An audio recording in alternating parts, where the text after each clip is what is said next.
ஒரு படம் ஒன்று பார்த்துட்டு வந்தேன். மலையாள படம் பாருங்க. மலையாள படம் இந்த படம் நல்லா இருக்கு, அந்த படம் நல்லா இருக்கு, ஆஹா ஓகம்பாங்க. ஒரு இப்போ 2-3 வாரத்துக்கு முன்னாடி கூலின்னு ஒரு படம் வந்துச்சு. அதில் உள்ளவங்களுக்கு கூலியே 200 கோடி, 100 கோடி, 50 கோடி, மியூசிக் டைரக்டருக்கு 30, 20 கோடின்னு. ஆனால் ஒரு விஷயத்தை பாருங்க, இன்னைக்கு பைசன் ஒரு படம் பார்த்து வந்தேன். ஹேட்ஸ் ஆஃப் மாரி செல்வராஜ், ஹேட்ஸ் ஆஃப். அதில் பசுபதியோட ஆக்டெல்லாம் வேற வேற லெவல்.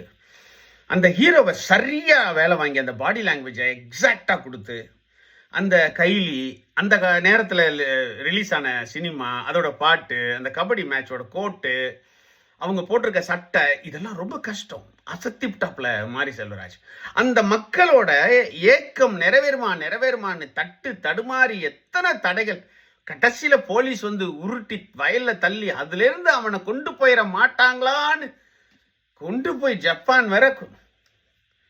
ஹேட்ஸ் ஆஃப் டைரக்டர், அசத்தி புட்டிங்க.